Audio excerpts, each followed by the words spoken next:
even though he had been trained completely in Europe. Right. But he's now reaping the benefits of that kind of a foundation that I think Johan laid down with us way back then in 1974. Yeah. Because he's continuing to develop these people very nicely. And you're going to see some nice surprises coming up from the way he combines the use of technology with what he's teaching them. Let's go back. Let's go back a few years because I wanted to talk about Johan's return. Mm-hmm. I don't know if you'd been in touch with Johan much between his first time here and the second time here. Had you guys communicated much? Yeah, we did. Yeah. We did. Was he talking about fencing? I know he was going through a lot of questions himself about what his was. approach should be, and He was, but he was sticking whatever he was going through. He was still sticking with the fencing. Mm-hmm. And so when he said he was coming back, he said he would like to stick with the epee. And, Yeah. that was fine with me. Yeah, yeah. And It was fun with me too. and he said he was only going to be here for a half a year, and I said, well, for the half a year that you're here, I'd very much like you to be the leader of the team. Mm-hmm. So why don't we have the captaincy split up? You're the leader for the first half year, and somebody else is the leader for the second half year. Yeah. And that's what we did. Yeah. And his epee game really had changed dramatically from the very first time that I saw him use it. And he was, what did he tell me? He said,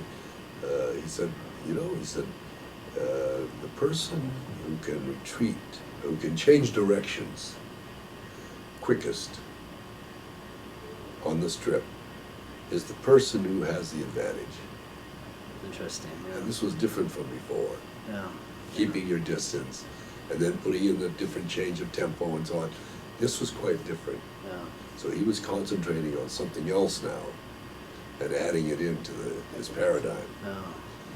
Yeah. And as I said, he was going beyond me. I was never quite the epee fencers that you guys became. And so I could understand intellectually what he was doing. But as for doing it, I was too old to put it into practice at that time. But I knew what he was trying to do, and I was trying to teach it to these other people, but I couldn't. I no longer had the strength to retreat and advance and change the distance that rapidly, that quickly.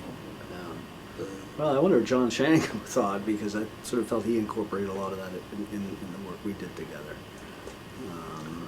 Because they were very dynamic lessons. And I do remember feeling that, I just felt stronger than other fencers. Yeah, you showed it. Certainly what Johan emphasized to us is that that key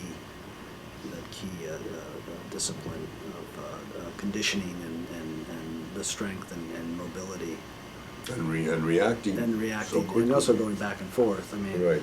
It does become a game of challenging your opponent to try to hit you by coming into his distance and being able to get out of there and then make a counter move. If he didn't move fast enough. Go in, exactly. Yeah. Right. That became a great game. It does, in ways, it does feel more like boxing, if I think about it. With one hand, right? Yeah. Well, you always emphasized that for me, jumping rope and doing the speed bag and all of that work. Yeah, I remember you really carried on much further with that. Well, I remember you coming back from Cuba and jumping rope, squatting. Wow, what power! Well, it was great. I think that's pretty good. Do you have anything else you want to add, or? Gosh, right now I think we've covered the ground pretty well, Jeff. Okay, great. Yeah. Excellent. Well, thanks a lot, Eric. I really appreciated this.